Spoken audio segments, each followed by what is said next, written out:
E aí, camada? Eu sou o Gustavo Domingues, também conhecido como Rei Grifo, e hoje estou aqui para falar um pouco sobre Forbidden Lands. Caso você não saiba ainda, eu entrei nesse projeto para a Sagen Editora, e atualmente eu sou tanto o tradutor, como de certa forma o diretor do projeto do Forbidden Lands, que é um RPG sueco, que é publicado pela Free League lá fora, e aqui no Brasil está sendo trazido pela Sagen através de um financiamento coletivo que está no ar no momento. Hoje eu vou aproveitar um pouco para falar sobre a ficha e o sistema. O sistema do Forbidden Lands, ele utiliza, na verdade, o sistema Year Zero, que é o mesmo sistema que foi utilizado no famoso RPG Mutante Ano Zero, que é da mesma editora, a Free League. Ele teve outros desdobramentos, outros RPGs, na verdade, né? O Tales from the Loop, o Coriolis, e o Forbidden Lands, ele é a interação de fantasia medieval desse sistema. O sistema é muito simples, ele utiliza 4 atributos, e no caso do Forbidden Lands, especificamente, 16 perícias. São 16 perícias porque são 4 perícias ligadas para cada atributo. Então, 4 atributos, 16 perícias. De forma que nenhum atributo fique inútil, por assim dizer. Quando você faz a sua ficha, você distribui seus pontos entre os seus atributos e recebe também um número de pontos exatos para distribuir entre as suas perícias. Uma parte muito importante dos seus atributos é que, se você for ver a ficha do Forbidden Lands, como está aparecendo aí na tela, ela não tem nenhum lugar que marca pontos de vida. Então, os atributos, eles são ao mesmo tempo os seus pontos de vida. Quando você zera um atributo, você está acabado. E aí você está derrotado, digamos assim, e aberto para ser morto. Então você tem 4 atributos, que é força, agilidade, astúcia e empatia. Força, quando você recebe dano na força, você está se ferindo. Quando você recebe dano na agilidade, você está ficando fatigado.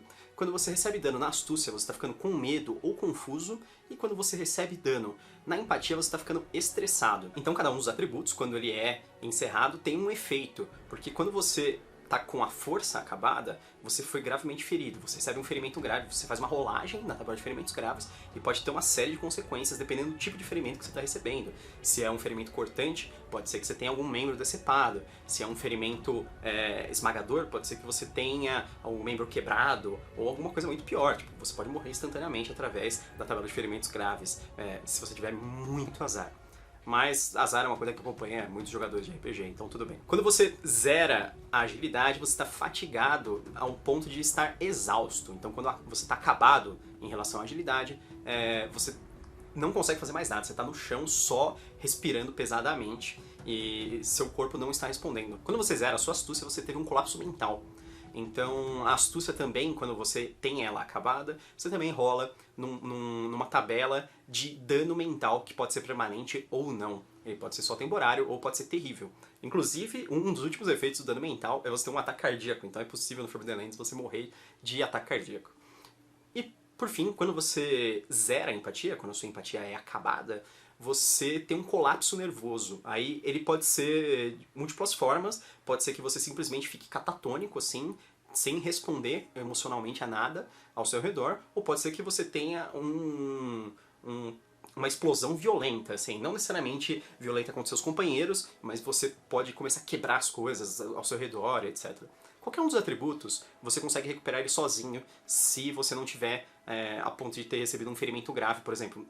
A força talvez seja a mais preocupante, que quando você recebe um ferimento grave, existem ferimentos graves que fazem com que você morra depois de alguns minutos ou até algumas horas, se você não conseguir curar ou dar um jeito naquele ferimento. Você pode tentar se curar, mas o melhor, na verdade, é deixar um companheiro seu te curar.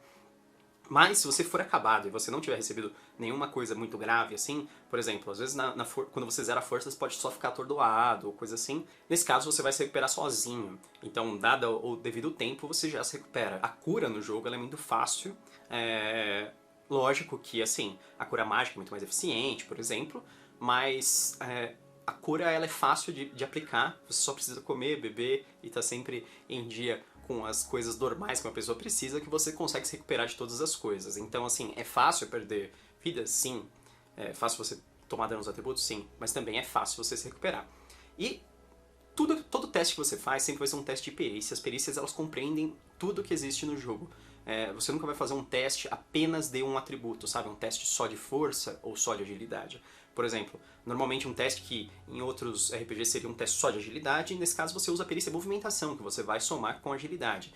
E força também, força vai ter perícias como potência, que é a perícia onde você exerce força sobre algo, você arrasta, puxa, levanta, faz alguma coisa que você tem que utilizar força física pura. E tem também resiliência, que é uma outra perícia ligada à força, que quando você joga junto com força, que é a sua resistência física a efeitos diversos, assim, pode ser frio, pode ser fome, pode ser uma série de coisas. Dessa forma, tudo vai estar compreendido dentro das 16 perícias. Então, o interessante é, você sempre vai conseguir utilizar qualquer perícia, mesmo que você não seja treinado nela, você simplesmente joga apenas o atributo ligado a ela, porque você vai fazer uma rolagem de acordo com o número do atributo. Os atributos, normalmente, eles vão de 2 até 5. Existem casos excepcionais que vão até 6, né? A base normal é lá por volta de 4. Um exemplo de caso em que vai até 6 é, por exemplo, um anão guerreiro. O anão, ele tem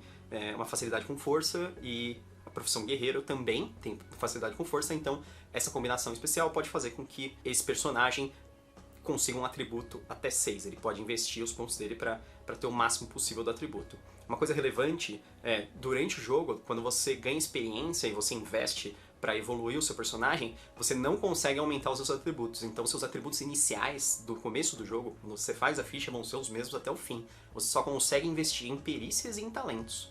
Então, isso é muito importante. Você tem que pensar bem a respeito quando você vai fazer isso logo no começo.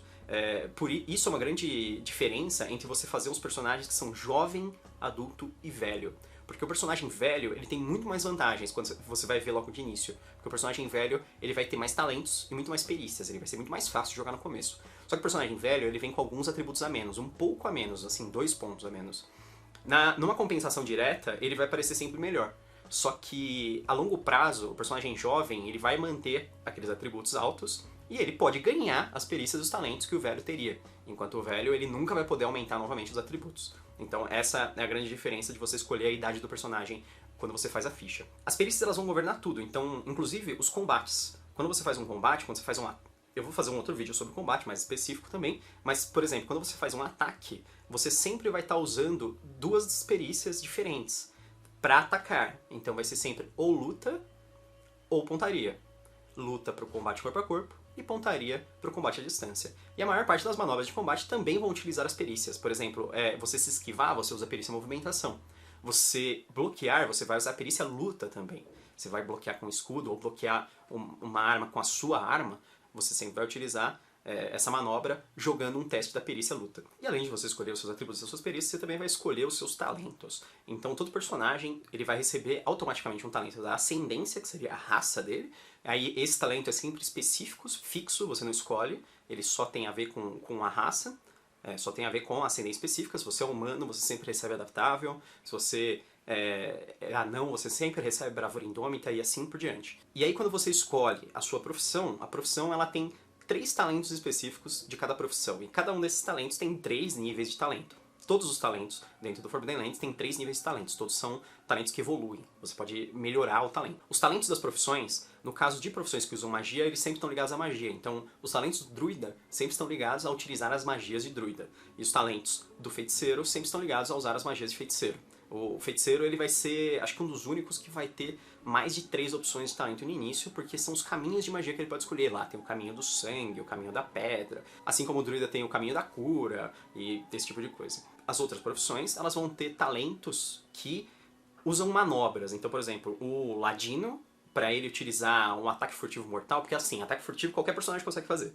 E qualquer personagem recebe um bônus de um ataque surpresa, né? De um ataque furtivo ou até de uma emboscada, que é, digamos, praticamente um ataque furtivo em grupo. No caminho do matador, que é um dos talentos que tem para o ladino, ele pode utilizar um ataque furtivo mais mortal. Então, é para isso que servem as manobras dos talentos das profissões. Da mesma forma também, o guerreiro, por exemplo, ele tem um talento que se chama o Caminho da Lâmina. Com o Caminho da Lâmina, no primeiro nível, eu sei que ele pode utilizar, lá, ele gasta um ponto de força de vontade, porque é assim que você ativa os talentos de profissão e de ascendência, e ele pode ignorar a armadura de um inimigo durante um ataque. Então ele pode acertar nos pontos fracos do inimigo, uma coisa que tem a ver com o guerreiro, com a manobra dele mesmo.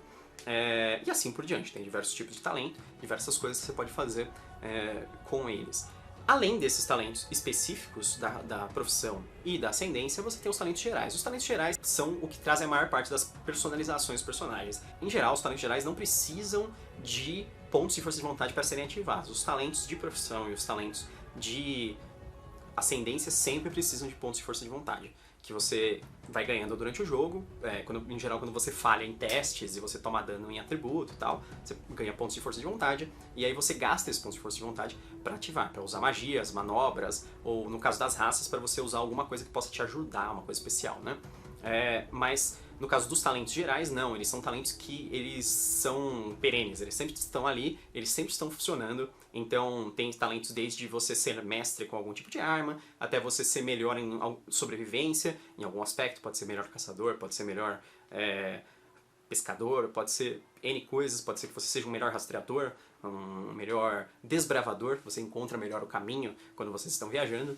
E pode ser também que você tenha alguma coisa bem específica, assim, tem talentos como o Berserker, que faz com que você sobreviva mais tempo. Quando você tem um atributo acabado, você regenera instantaneamente, entra em fúria e coisas do tipo. Dentro do livro básico tem aproximadamente 80 talentos, então se você está preocupado assim, se eu não gasto experiência e atributo, não, você gasta em talentos, isso melhora muito o personagem, assim, vastamente. Sem falar nas perícias mesmo, né, que as perícias você pode ter de 1 a 5 até, de nível de perícia, e sendo que no máximo que você pode ter no início do jogo é 3 em cada uma das perícias que você pode investir. Esses números, eles fazem o quê? O número do atributo mais o número da perícia é o número de dados que você vai jogar. É o número de dados de 6 lados. Quando você faz essa jogada, é aquela jogada pilha de dados, ou dice pool, tanto faz o nome, e quando você faz essa jogada, para cada 6 que você tira, você tem um sucesso. Então, não importa quantos erros você tem, quantos dados você tem, se você tirou um 6, você já teve um sucesso, você já conseguiu fazer de fato aquilo que você está tentando. E se você tem mais 6, em geral, na maior parte dos testes, você vai ter uma melhoria do sucesso, vai ser um sucesso maior. Por exemplo, se for um teste de combate, vai causar mais dano, esse tipo de coisa. Aí vem uma ideia dentro do sistema que é muito interessante, que tem desde o Mutante Ano Zero, que é a ideia de forçar a rolagem. Forçar a rolagem é quando você joga todos aqueles dados e você não tem nenhum sucesso, ou você não tem um sucesso que você gostaria, você poderia melhorar o sucesso, por exemplo, você rerola os dados que não tiraram nem 6 e nem 1. Os 6, porque já são sucessos, são só separados. E uns, eles ficam separados do outro lado porque eles vão ter um efeito quando você rerola, né? Quando você faz a nova rolagem. Aí você faz a nova rolagem e pode ter um sucesso. Dessa vez, você soma o sucesso que você tirou com os sucessos anteriores, se houveram. Se não houveram sucessos, você conta só os que tiveram na segunda rolagem. Ou pode ser que não tenha sucesso em nenhuma das rolagens. Mas, quando você força a rolagem, qualquer número 1 que você tirou em dados que vieram do seu atributo, por exemplo, vamos supor que você tem 5 de força, então você jogou 5 dados de força. Normalmente você utiliza os dados específicos do Forbidden Lands, eles vão ter cores diferentes, né? Os dados de atributos vão ser os dados brancos, os dados de perícia vão ser os dados vermelhos e os dados de equipamentos vão ser os dados pretos. Aí vamos supor, para cada dado branco que você tirou 1, contando a primeira rolagem e a segunda rolagem, você separa todos os 1s que você tirou e aquilo você toma de dano no atributo que você está testando. Então, por exemplo, você está fazendo uma proeza de força muito grande a ponto de você se extenuar, você tomar dano na sua força. Ou alguma coisa muito impressionante de agilidade a ponto de você se fatigar. E é esse tipo de coisa que acontece, que faz também com que você ganhe pontos de força de vontade. Porque toda vez que você toma dano num atributo por você estar rerolando, por você estar forçando a rolagem, você ganha esse número de dano em pontos de força de vontade, e você pode acumular até 10 pontos de força de vontade, que são o que você gasta para usar os talentos de profissão e os talentos de ascendência, que são bem poderosos. Então é isso, é só na rerolagem que você vai tomar o dano tirando 1. Na primeira jogada, os 1 são irrelevantes. E é sempre relativo ao dado do atributo. Então, dado de perícia, por exemplo, não tem como te dar dano. E dado de equipamento, ele não te dá dano também, ele dá dano no equipamento. Então quando você tira 1 e você força a rolagem, e você continua com 1, ou você tira 1 na segunda rolagem no dado de equipamento, que é o dado preto, no caso dos dados específicos, você está quebrando seu equipamento. você está danificando, né, a princípio, e você pode até quebrar, né, dependendo da quantidade de dano que ele toma. E danificar assim, por exemplo, você deu um golpe tão forte com a sua espada que a espada perdeu o fio. Ela não está mais afiada, ela parece agora um pedaço de metal só que você está espancando os inimigos com ele. Ou N coisas, pode ser que você está tentando utilizar uma corda, pode ser que a corda ela fique esgarçada ou se rompa. Ou Mas sempre existe a possibilidade de você consertar as coisas assim na hora mesmo, assim, tipo, logo após o combate, por exemplo, se for depois de um combate, ou durante a exploração, você pode fazer naquele momento. É só você faz um teste de artesanato e você tenta consertar. Então, é uma coisa assim de improvisação e sobrevivência mesmo. Isso tudo faz parte da ficha e faz parte do sistema. Acho que são os principais pontos aí do sistema para se falar sobre ele. Mas eu vou fazer um outro vídeo ainda sobre combate e exploração em específico. Eu vou explorar um pouco mais detalhadamente esses tópicos, porque a ficha eu só estou falando de uma maneira geral, né? Então é isso, espero que vocês tenham gostado. Se você gostou, dá uma olhada no financiamento coletivo, o link tá aí embaixo na descrição. Ou você pode procurar no Catarse Forbidden Lands, né? Forbidden Lands é das Terras Proibidas, que é o financiamento coletivo da Sagen. Espero que vocês tenham gostado. Até a próxima.